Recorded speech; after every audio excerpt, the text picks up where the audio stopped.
The core community that continues to play it is actually what kept Neopets alive. And although the lack of strategy, the lack of management in the past many years have led to the kind of like gradual downfall, there has been successful revival of IPs in many places. Disney reshaped the Marvel universe, or how Star Wars is transgenerational from the original episodes to now young fans are collecting collectibles. So it's how like IP is a very fun space when there's good storytelling, when there are cute characters, when there's like a worldview, a lore, and that type of emotional immersiveness, that leads to the potential of having a, I would say, a evergreen transmedia, transgenerational IP. Welcome to Brave. Learn from Southeast Asia's best tech leaders. Build the future, learn from our past, and stay human in between. No BS on success. I'm Jeremy Au, venture capitalist, serial founder, Harvard MBA, science fiction nerd, and dad of 2 daughters. Every week, we debate startup news, interview changemakers, answer listener questions, and share personal insights. Join our movement of over 40,000 members and get transcripts, resources, and community at www.bravesea.com. Stay well and stay brave. Hey Dominic, I'm so excited to have you on the show. Wow, Neopets, what a blast from the past. So glad to be here, Jeremy. Thanks for having me. Yeah, I'm excited because you're building the future of Neopets. I have to say, I used to have a Neopets called a Lenny, and my wife also had a Neopet called a Chia. Time flies. Yeah, time flies. I played Neopets growing up as well. My first Neopets was a Shoru, a blue Shoru, and still my favorite now. Yeah, and I think such exciting times, but could you tell about yourself? Yeah, sure. So I started playing Neopets when I was 12, and I played for a good few years, and it's actually the game that I used to connect with my childhood friends in Canada, because I moved back from Canada to Hong Kong when I was 9. And then one summer I visited them, and then they're all playing this game called Neopets. And I was like, oh, what is this? And then so Neopets is a big part of my childhood during those days. Like MySpace, Facebook, it's the game that I used to learn about the internet. And it made me a cool kid in town because I played Neopets way before a lot of my peers and friends did. They eventually caught up with the phenomenon maybe a year or a year and a half later. So by then I've accumulated my wealth inside the game. I have like more pets, I have more collections. So that made me pretty cool because like I'm ahead of the industry curve and ahead of the curve adopting what's trendy. That was a big part of my childhood. But like most Asians, by the time like middle school comes, I need to focus on studies and exams, preparing for public exams. So I definitely did way less like online gaming. And then eventually I didn't even know that Neopets actually still existed. 5 years ago, I joined a gaming company called NetDragon. Before, during the interview process, I realized that they own Neopets, which they acquired a few years ago. And I was like, whoa, that's amazing. And I check it out. It's still alive and kicking. Of course, things still actually look exactly the same where I left off. That definitely rings a bell and intrigued my interest. When I joined, it's mainly about helping them to restructure the overseas business. We spun off a lot of the education asset that they have. We did a separate listing. And Neopets is a unique asset. It's like that's hidden in plain sight. What should we do with it? And then we came up with the idea that we should definitely spin it off as an independent indie studio, focus on its revival, instead of being part of the newly spun off education entity, nor staying behind with NetDragon, as most of the overseas had been divested at that time. So we proposed a management buyout, a spin-off of this IP. Luckily, we got the blessing of NetDragon, letting us take this leap of faith. That's how I started the whole revival journey of Neopets 2 years ago.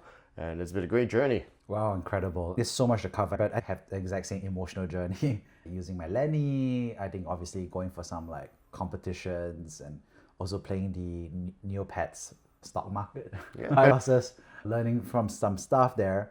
And of course, there's so many other things that were happening at the same time. There was MSN Messenger, ICQ, MIRC for serious chatting. So there's a lot of stuff that was millennial. And then if you mention those names, a lot are gone, right? MSN Messenger is gone, Hotmail is gone, things are gone. So could you share a little bit more about when you came to contact with it? Like obviously it's gone through that boom, then bust.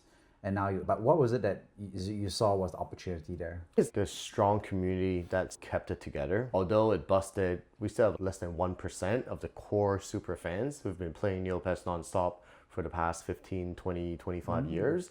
And the core community that continues to play it is actually what kept Neopets alive. And although the lack of strategy, the lack of management in the past many years have led to the kind of like gradual downfall, and eventually like people start to forget about it. But there's so much goodwill and brand awareness in this IP, and we see huge opportunity to revive it. There has been successful revival of IPs in many places. There has been like nostalgic game having a really strong comeback. So those are the playbook that we're learning from. For example, old school RuneScape is still one of the most popular titles for their studio. Disney reshaped the Marvel universe, or how Star Wars is transgenerational from the original episodes to now young fans are collecting collectibles. So it's how like IP is a very fun space when there's good storytelling, when there are cute characters, when there's like a worldview, a lore, and that type of emotional immersiveness, that leads to the potential of having a evergreen, transmedia, transgenerational IP. And what's fascinating to me is there was such a strong community aspect of Neopets, which was different from other games. I think RuneScape also had, I also played RuneScape. I also had its own strong community, but it's very much all the jokes about, I don't know, abusing some newbie player, robbing them and things like that. But I think what I remember about Neopets was that community piece. People were always talking on message boards and making fan fiction about their stories of their characters. And if I look back on it, it was like, I feel like it was such a missed opportunity because it was like Pokemon, but online. Everybody had one. I had several of them, but I was attached to my Lenny. My wife had 3 favorite Neopets of hers. All of us were doing that. I'm scratching my head. How did the ball get dropped? So what are lessons about IP and community management? Neopets is at the forefront of technology. If you look at the gaming world today, a lot of the technology today, it actually can see parts of it in the original Neopets game. If you look at like Roblox today, it's like when we were kids, when we're playing Neopets, it's like how kids are playing Roblox now. It's an online community, there's a lot of social elements, there's fans art, there's UGC content. And then if you look at the metaverse, like recently in Meta Connect, what Facebook announced, that's like the very early version actually happened in Neopets as well, where you're kind of immersing yourself in a vast world view. And we have more than like 18 lands in Neopets, and that actually mimics different parts of the world. Although it's a click-based game, but it has been very expansive, and there's so much to do, and everyone can enjoy Neopets in a different way. So that's where I think we can learn from the lessons that there, at one point, I think there has been a lot of push to turn Neopets into more like a cartoonish IP or like a child's IP. The original players felt like, oh, it's not really the IP that I loved and liked anymore, and they feel like when they go to middle school or college, they want to be seen playing a child's game, a kid's game, right? So that's where a lot of our users graduated from the experience, and I feel like there's also the lack of innovation within Neopets as an IP. Can continue at the forefront of technology? That's what excited people and attracted the first generation of players in the first place. But we missed the whole mobile gaming era. We missed the later exciting growth of the gaming industry. All that we didn't really participate in, and I think that's where we missed the most opportunity. I think it's interesting because we're talking about 2 dimensions, right? One is like you call the IP or the mechanics of that. The other part you're talking about is really what I call the technology waves or channels, right? Because you're right, I think I used to be playing that on a web browser using Flash. Yeah. And then you always have to update Adobe Flash. People don't even know what Flash is anymore. Yeah, so. exactly. Average Gen Z folks are like, what is Flash? And then you go to like, at the time, it was like Newsgrounds as well, which is how these Flash games that all these designers would be launching. So that was that way, but you're right, after that it went into mobile phones. Console gaming also became hot. Now there's VR as well. So there's lots of different, and obviously there's the handheld gaming devices like Nintendo Switch and all these other folks, right? So I think it's interesting to see that orthogonal component to it as well. Yeah, I think if we think about it from an IP standpoint, which I can talk a little bit more, which is at that time when we forgot the identity of Neopets and what the core users love, and then we stopped innovating and trying to push the IP in a way that's different from what they care most about. And then that's when we see the drops in MA. Most recently, lack of innovation is also making it much harder to play the site. The death of Flash, Adobe announced it years ago. And then overnight in December 2022 or 21, our MAU probably dropped significantly because half of the site is not playable overnight. Things like that, we never really planned for the transition. The team is also stretched very thin, is put on maintenance mode for the longest time. So we don't really have the resources and a long-term strategy to maintain or revive the site. So we've been taking a completely different approach since we took over. It's to focus on the core user experience and making sure we can make the classic site fun again. I know there's still a lot of bugs, there's still a lot of things that we need to fix. Fixing a 25-year-old tech stack that has been handed over by multiple tech teams over multiple acquisition. You can only imagine how messy it could be. There's never a smooth kind of like handover, and a lot of things are still lost. And when we're reviving the code base, we'll still see things like, oh, this is a temporary fix for this marketing campaign, but code, that piece of remained there forever and it's actually causing bugs. We finally found out what's causing that. It's been an interesting journey. Sorry, I'm just laughing at having a 25-year-old tech stack across multiple generations of internet, like you said, right? From whatever HTML to Adobe Flash. But what's interesting is you started defining like core experience. I'm curious what you think that core experience is. To me, Pokemon would be childhood, nostalgia, I guess, for me. And I guess what's weird is as a millennial, I used to play Pokemon Red, and I think my sister played Pokemon Yellow. I haven't played recently. My younger kid has a Pikachu plushie. It's interesting to see that reintroduced. How do you think about the core user experience versus how you think about it from a generational perspective? Yeah. For what's left of Neopets, the core experience is a trading game. There's a lot of items, gadgets you can collect for your pet. Collecting them is the ultimate prize. To collect them, you need to trade items, you need to stock items, you can play mini games, you can do all those things to earn the in-game currency. And ultimately, you trade for the ultimate item you want. There's a lot of luck and chance, or you just have to grind to collect certain items, and then like random events and all those stuff. So it's always an adventure in Neo, but ultimately it's about collecting items are used to customize your pets. So for some people, customizing their pets to express the digital identity, that's the end goal. For some people, it's like collecting items so that they have a really nice showcase of their collection. That could be the ultimate goal. So a lot of it's really about this in-game trading community. It's a really big part of it. And then expressing their digital identity and making their pet look nice is like the other part of it. How do you think about it from a generational perspective? That makes a lot of sense. The trading component is such a component for so many games. The joke about World of Warcraft is that the gaming is a big chunk of it, right? Yeah. And if you also go to RuneScape, actually, there's a lot of folks who make a giant economy by making their own smithing process and being level whatever crazy that can make a special breastplate armor. I think there's all those things I remember, and it's still going. Trading is such a sophisticated mechanic, right? For your trade, you need to plan for the future, you need to think about that. When I was playing, I didn't really understand a lot of it. I was using those paintbrushes and this NEGGS, I think, to also do some of that, but I was not very sophisticated. So I was very much, I found a paintbrush, okay, I'll just, I don't know, I didn't trade, I just applied it straight away. Do you see differences in core user behavior with new generations of users or returning users? Yeah, I think a lot of the game loops are not that different across games. Returning users understand that. They're coming back for nostalgic reasons, to visit their childhood account, go down the memory lane and enjoy these fun experiences that they had. We have been able to grow our MAU significantly in the past 2 years, but most of those are reactivation of recent lapsed users. But like long-term returning users, we're seeing that they're coming back and then they enjoy that experience, but it's hard for them to stay. At the end of the day, most users might not want to play a 25-year-old game. That positive experience is exciting from the Neopets brand and IP perspective. We want to create more experiences that users can come back and enjoy with a more modernized gaming experience. We've launched smaller mobile games as an extension of the storytelling. We also have like board games with our licensing partners. We're also going to work with our licensees to launch new experiences on other gaming platforms. So that's how we're planning to expand the storytelling of Neopets and the experiences that returning users could enjoy apart from the classic site. So they can come back for nostalgia, but they can also play Neopets in new different ways that they've never thought about. And now that they know that Neopets is alive and kicking, they can also buy our merchandise, just the physical merch to enjoy, to collect. So that's what we're trying to do. Like, as I mentioned, collecting is like a core loop inside the game.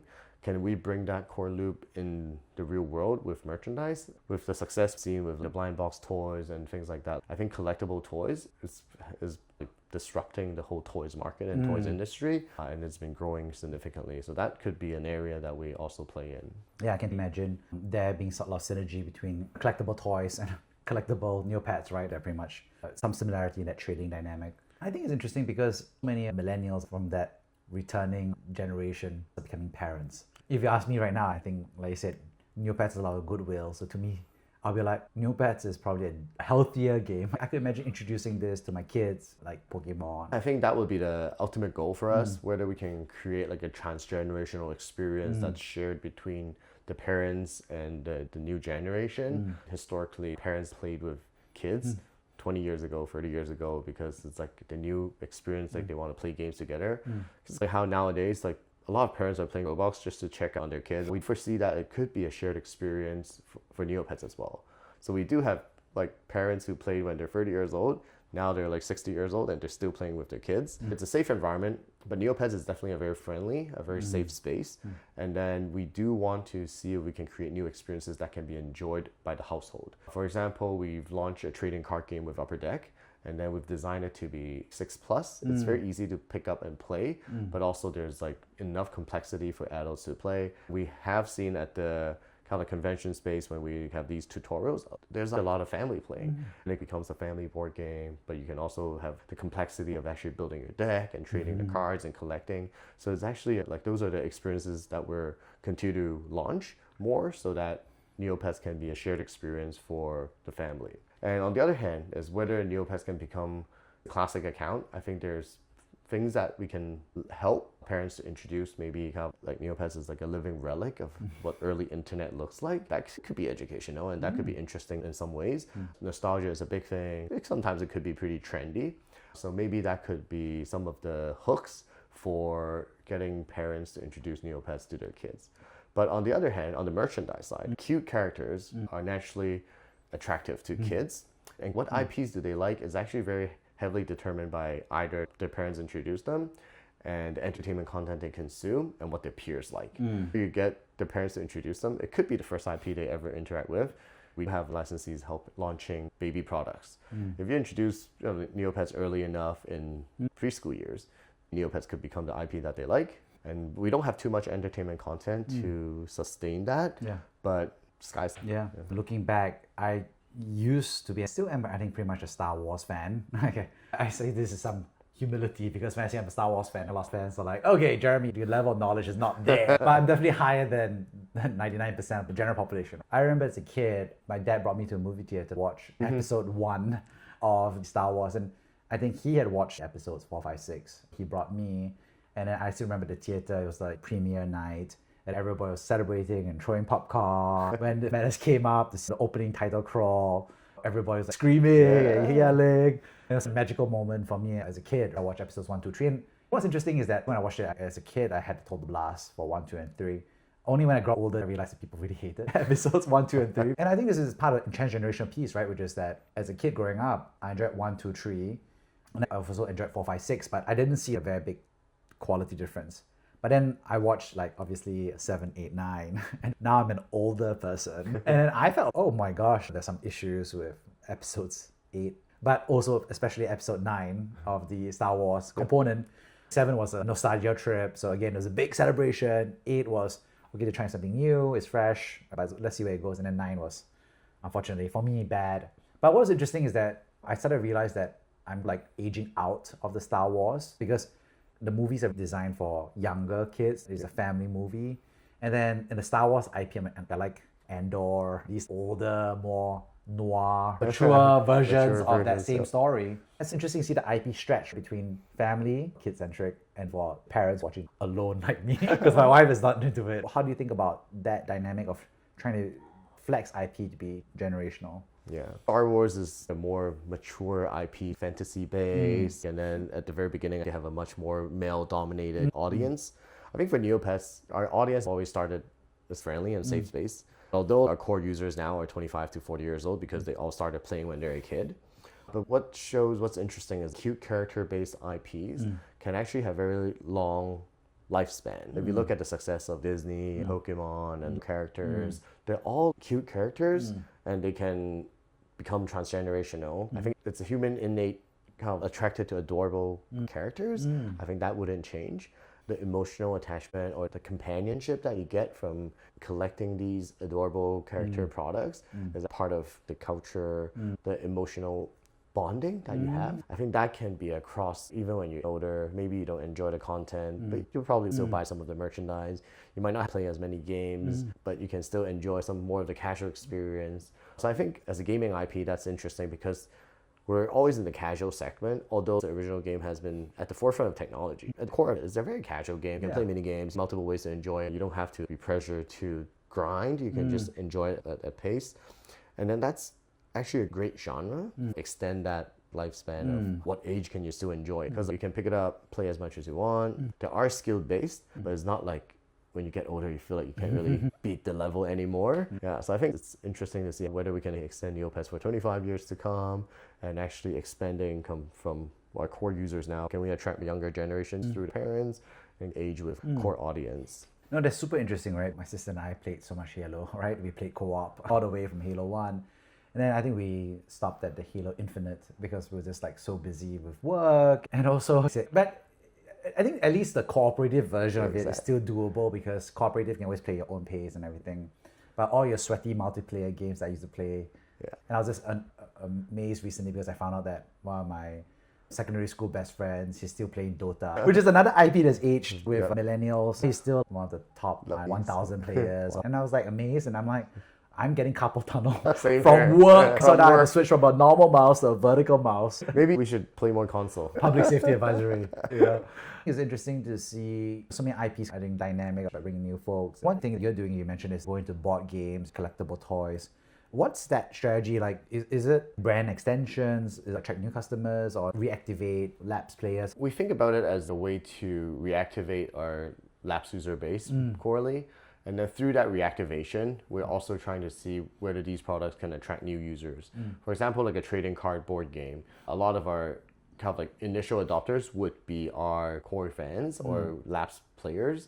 In the trading card segment, it's actually a unique product because we're the first trading card game that actually attracts a lot of female players, which used to be more male-oriented. So it's interesting that we're able to bring in kind of like new players for the trading card industry. People who originally enjoyed the trading card genre, they were willing to try like Neopets. Like even they might not have heard Neopets or played Neopets. I remember the first tournament we had, the champion was actually not a Neopets player, but he got pulled into playing a Neo trading card game that we developed with Upper Deck because of his wife or his partner introduced him to this trading card game. He has been a trading card player for many other games. Quickly hopped on, loved it, started collecting and won the first tournament. No, amazing. Yeah. No, I think it's interesting because I think about Magic the Gathering. I have also soft played. So you do have a lot of hobbies. I think in secondary school I was not a very good student. I was watching, but I never got into it. I was watching my friends get into it and playing in class. I think that obviously there was the Pokemon trading card games, which I definitely played as well with friends. I think one interesting thing that you actually said is very true is that there's a gender component. Games are more coded, and I think Magic became a very sweaty game. Where everyone's like really maximizing for the Black Lotus or this special card that's super expensive, that with the right mechanics. A lot of these games end up coming in a little bit more casual, and then they become very sweaty, and then they become very, I would say, male coded. Even Pokemon feels like a very male coded game. I'm not sure. In terms of the competitive. Hard to be playable because it's all collecting and scrapers. It's so hard to buy cards. You got to buy the right cards for the right game, for the right meta, for the unbreakable mechanic loop. So, it breaks the fun where you're just casual players where you're like, oh, I'm playing, I don't know, Big Two or poker with my friends where we all have a decent chance of the game. I'm curious, how do you think about that? Because you said your community has a good representation of both men and women. Our core users now skew towards female. We don't have great data over the years, but for the past 2 years that we've started to gather more data, the skewing towards female could be a few things. The more kind of like what the boys used to enjoy in the game, a lot of it is broken, and then maybe that's why more females stayed with the platform over the years. But I guess it's also because of the cute characters and the customization of your pets. The site itself is quite friendly. In the gaming space, there aren't that many other games that are very welcoming female player join because more male dominated apart from the casual games, and casual mobile games actually very skewed towards female as well. That's what we're seeing in Neopets too. I guess that's why we feel like young parents will be more conscious about what content their kids consume, what games they play, what's their screen time, is it positive screen time, is there potential danger, how can I have more parental guidance. So all those things are things we're thinking about if we were to create a shared experience, and whether this can be the transgenerational IP that the parents introduce to their kids, knowing that Neopets is a safe environment, Neopets is like a family brand. That's something that we've always in our mind. And like young parents are the decision makers on what the kids can consume and enjoy, at least in the early days of their online ages.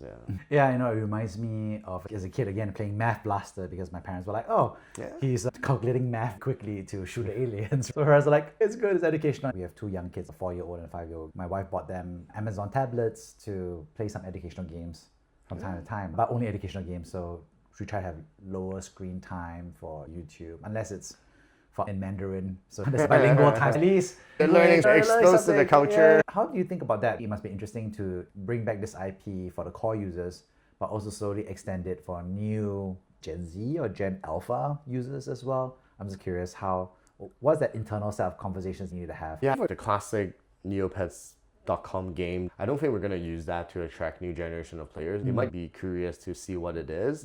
Most of them probably won't stay. It's all like the new gaming experience. Whether we build Neopets on Roblox, Switch Neopets console game, or are there like other experiences that we can bring to the new generation of users, those experiences might help us attract the like new players.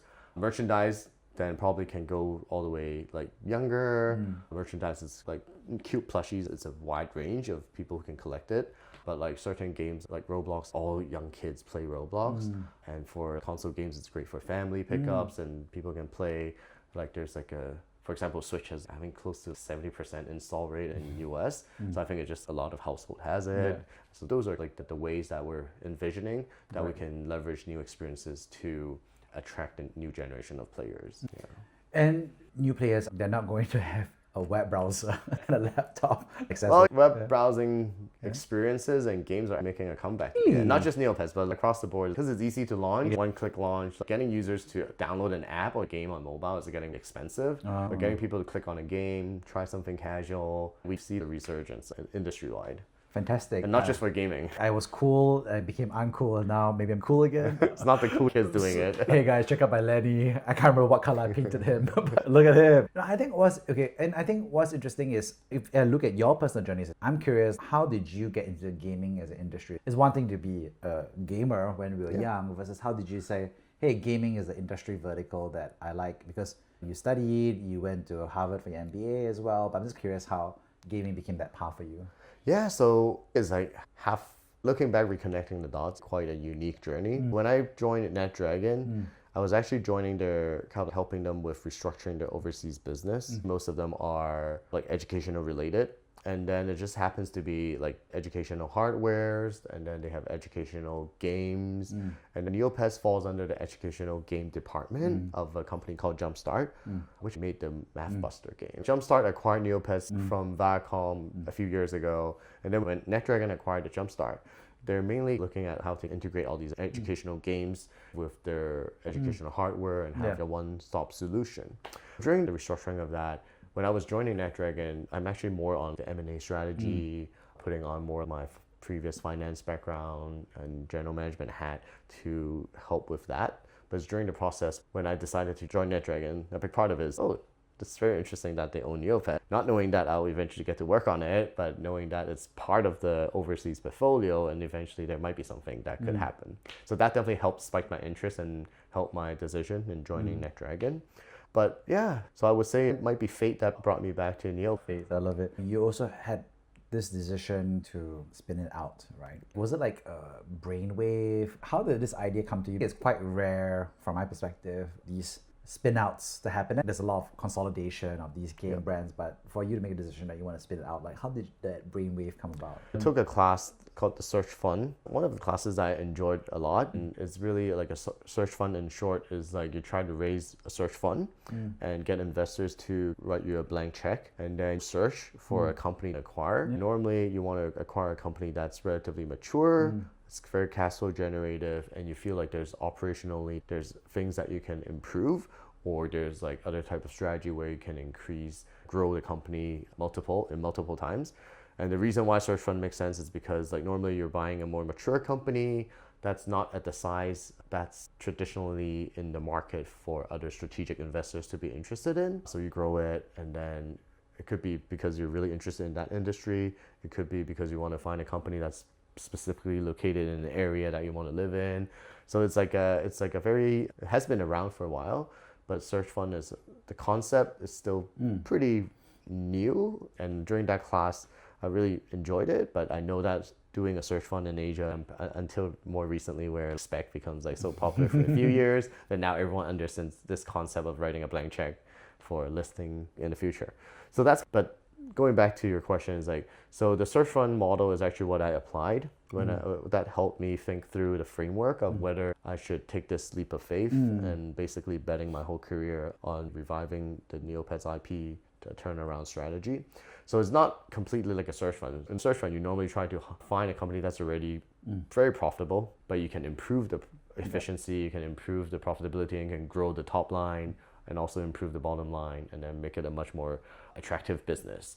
Neopets has some of those elements. There's still a strong community, there's still decent cash flow, but it's in a very fragile position where the foundation is crumbling, half the site is broken, there's not that much trust between the community and the team that's running it. So there's a lot more issues than the typical target of a search fund. But at least during that process, like a lot of things check out. So it has a really strong brand. The brand awareness is very high. The people that played Neopets like us growing up still have that goodwill, and it brings back great memories. It's not just another game you play when you're a kid, but it's a game that probably shaped some of your views and how you enjoy the world of internet in some ways. So I think that is something that's very hard to replicate, and it's what differentiates Neopets, and it's basically a big hypothesis when I decided to take this leap of faith.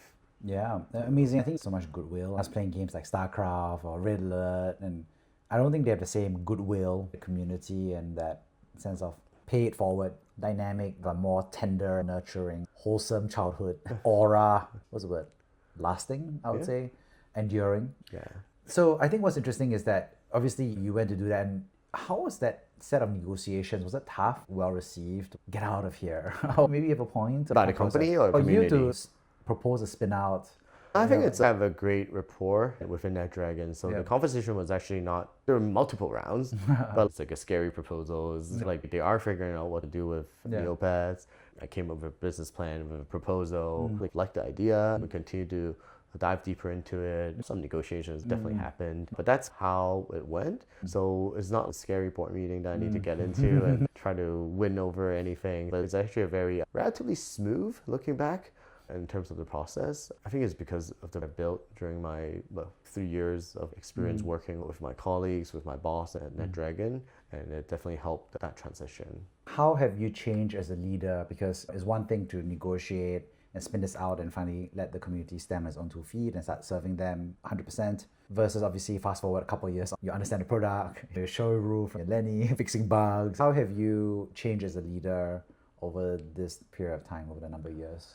What I've learned most is how we need to be more transparent, listening and building alongside the community. At the end of the day, the center of Neopets is the community. Although the gameplay is collecting, it's trading, dressing up your pet, but the community makes it unique, and the trading community itself is very vibrant, and they've been sticking with Neopets even though when the site is broken. So that passion, that love for the brand, it's unbeatable. I think previously we haven't really listened to them and understanding what they want the most. Even during the early days of this turnaround strategy, we've been focused a lot more on, okay, how can we expand the IP to new experiences? But we should have focused more on reviving the core first. We've been focusing more resources in reviving the core. Well, there's two things. At the very beginning, we didn't know reviving the core would be so much more work. The 25-year-old tech stack is no joke. The low-hanging fruits in my business plan none of them are low-hanging fruit. Like easy fixes on other products or other games that we've seen across the industry, and I thought it's industry standard. Nope, it's not gonna work. We have to revamp the whole thing to make that small piece work. Oh my God. Because all these challenges, the whole reviving of the core took longer than we envisioned, and it's taking a lot more resources than originally planned. So we are more focused on that. In the past 10 years, we've lost the trust with the community. Rebuilding that trust is at the center of this community strategy that we have. We want to be more transparent about our roadmap. We want to own up to our mistakes of why things went wrong, why there are bugs, how we can have better launches. If things get pushed back, we'll explain clearly what led to it. We have overpromised a lot of things and underdeliver on almost all fronts for the past 10 years. There's many announcements of Neopets doing things, but it never happens. So it gets hyped up and never happens. So we're here to change that and try to get our team to have more realistic, practical roadmaps that we release. If we can't hit our target, we'll let the community know, and we'll let them know certain business decisions or reasons why we focus on other initiatives instead of XYZ. So that has helped us bridge with the community. We've also established a community ambassador program, which now is like the second term, a lot more structure in place. We try to get feedback from these evangelists, and also they give us a lot of feedback on what bugs there are. So we actually have a to-do list of more than 200-300 items. Half of them are probably contributed by our community ambassadors. Half of them are like our internal team. A lot of us are core players. So we know what we fix. Our focus now is on burning down the list sprint by sprint, what we can churn through, while also maintaining and upgrading the site and delivering better in-game events as much as we can with a lean team. We've changed our perspective. We want to buy from the core, and then we need to fix the foundation before we start entering all these adjacent like industries. So now at the adjacent industries makes sense for us that we focus more on partnership, focus more on licensing. It was about finding the right partners to help us expand the storytelling instead of us trying to do too much. Makes so much sense, the kind of strategy from the core there.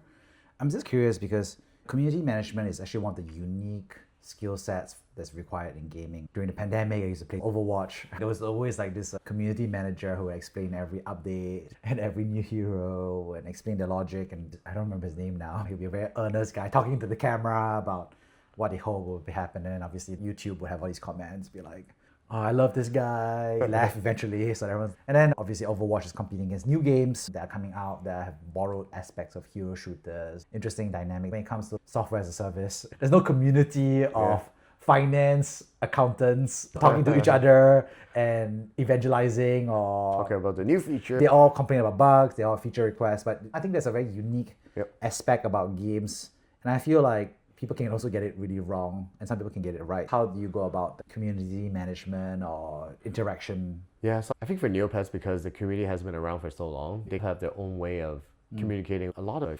fan-driven sites, and also, like for example, the Discord channel, the Reddit channel, all of them are fan-run, and there's like fan moderators, and it's actually they've been running it very professionally. Yeah. So what we've did instead is like inviting these kind of evangelists to our ambassador program. We don't directly manage these channels, but we release the right information so they can disseminate it out. Or if there are a lot of questions about some of the recent feature they don't understand, we can help explain. And then our biggest fan site that has a really great archive of everything Neopets is called Jelly Neo. They actually have a better archive system than we have internally. It's like the fan wiki and all this stuff. But I've talked to a lot of gaming companies, and they actually all have the same funny scenario that like fan sites normally have better archives than internal archives, or easier access, or more user friendly. But going back to community management, I think the community ambassador program is a key integral part of that. And then we've revamped our CS system multiple times to really the process for users to report bugs, for users to get back into their account, for users to have a better Neopets gaming experience. CS department is where I've personally focused a lot of time to make sure it goes right, because we're seeing influx of returning users wanting to play Neopets because of nostalgia, because of all the things we do. But it's like a top of funnel. For them to come back, recovering account is always the cumbersome part. Most people don't have access to the email, or they only remember part of the email or part of the username, pet names. But on top of that, we have to balance that out with security issues. Always bad actors who want to claim high value accounts because of well-named pets, because of some of the items that exist in their account. So we want to make sure that while we want all returning users to come back, we also want to make sure we're not returning the high value accounts to the not rightful owner. So there are things that we need to do to make that better. And we've done a long way. We've been churning through a lot more tickets. We expanded the CS team. It's actually the team that got expanded the most is the CS team. Incredible. The customer support team is the biggest. Because like basically customer support is a big part of the community management, especially for a game that's been around for so long. If it's a new game, then maybe customer support might be less important. But for Neopets, customer support actually plays a big role in the community. Fantastic. Our community is very active. When we launch a new feature and there's a bug, we get tickets about the bug. It's a part of bug reporting. That's how we get our intel on what we need to fix. Fantastic. Good to hear. Could you share a time you personally have been brave? This whole journey has been brave. It's a turnaround strategy and it's a lot of fun. It's a very exciting journey, but at times, to be honest, it could be a very lonely. What we're going through is unique. It's hard to share these stories and get feedback where we need help, like who should we reach out to get the right advice. So a lot of things we just have to make an informed decision as good as we could without perfect data, without any reference that we can find. So we have to be brave all the time in making these choices. But I think the whole journey was a brave move. I took a big risk to be here and I'm glad I did it. So yeah, excited to be sharing more about Neopets. When going through that process, who do you get help from? Who do you ask advice from? Is it from turnaround folks? I talked to a few mentors, some former bosses at private equity. They understand these deal structures. It's very unique because we're not buying like a big corporate and doing that. Some of their experience been turned around as well, or in more new technology space. But I think all these problems, there's a certain framework to help us think through. The best advice is you have to follow your gut. Is this something that you want? Your mid-40s would be the prime time of your career. Is this the legacy you want to build? Are you willing to bet 10 years to make this revival of Neopets your main career move? If I can do this, I will be proud of it. And if I don't do it now, I'll regret it. Never get this opportunity again. So that's how I decided to be brave and take the opportunity. Wow, incredible.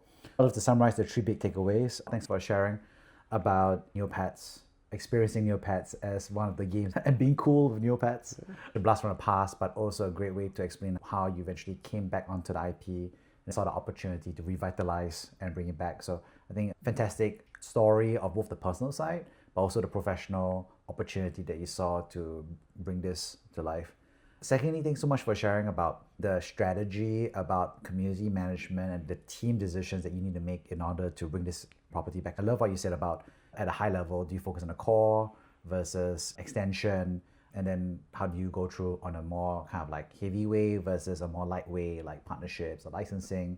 And then also talking very much about how to think about extending it from a transgenerational perspective as well to make it family component. I think there's so much of a masterclass in terms of thinking about what a turnaround of an IP brand and the game community. Thanks for sharing your love for the game community. I think something that strikes me so much is how much you keep mentioning about how this community has kept the game alive over the past 10 years. Bugs, broken promises, multiple owners. It's fantastic to hear about how you think about it from an industry perspective, which is community management, but also from your perspective about how do you steward and work with them as ambassadors, as partners, as collaborators to fix things. It's a fascinating, unique skill rare in any business. In this AI world, we need to be human. Neopets. In this AI world, we need to be human. Thanks, Jeremy.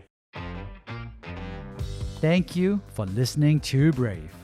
If you enjoyed this episode, please share the podcast with your friends and colleagues.